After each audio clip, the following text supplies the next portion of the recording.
देश का निर्यात अगस्त में 9.3% घटा। व्यापार घाटा 10 महीनों के उच्च स्तर पर पहुंचा, चिंता का विषय नहीं।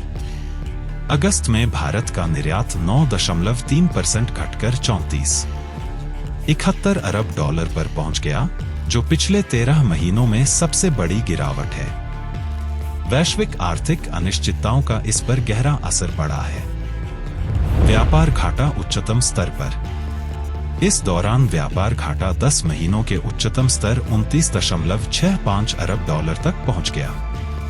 आयात में वृद्धि, खासकर सोने और चांदी के, ने व्यापार घाटे को बढ़ाने में महत्वपूर्ण भूमिका निभाई है। आयात में वृद्धि। वाणिज्य मंत्रालय के अनुसार अगस्त में आयात 3.3% बढ़कर 64.36 अरब डॉलर के रिकॉर्ड उच्च स्तर पर पहुंच गया। सोने का आयात अगस्त में दोगुना होकर 10.06 अरब डॉलर हो गया, जबकि चांदी का आयात 72.7 करोड़ डॉलर रहा। कच्चे तेल का आयात घटा। पेट्रोलियम कीमतों में गिरावट के कारण कच्चे तेल का आयात 32.38% घटकर 11 अरब डॉलर रह गया।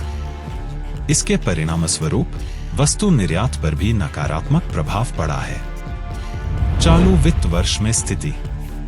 इस वित्त वर्ष के पहले 5 महीनों अप्रैल से अगस्त में निर्यात 1.14% बढ़कर 178.68 अरब डॉलर हुआ, जबकि आयात 7% बढ़कर 295.32 अरब डॉलर रहा।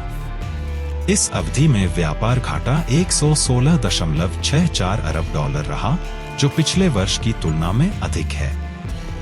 वैश्विक चुनौतियां। वाणिज्य सचिव सुनील बर्थवाल ने बताया कि चीन में सुस्ती और यूरोप तथा अमेरिका में मंदी जैसी वैश्विक स्थितियां निर्यात को प्रभावित कर रही हैं। इसके अलावा तेल की कीमतों में गिरावट और परिवहन लागत में वृद्धि भी निर्यात पर असर डाल रही है। नए बाजारों की खोज। इसके बावजूद वाणिज्य मंत्रालय निर्यात को बढ़ाने के लिए अफ्रीका जैसे नए बाजारों पर ध्यान केंद्रित कर रहा है। 12 चैंपियन सेवा क्षेत्रों की पहचान भी की गई है, जिसमें शिक्षा, स्वास्थ्य सेवा और परिवहन शामिल हैं। बढ़ता व्यापार घाटा चिंता का विषय नहीं।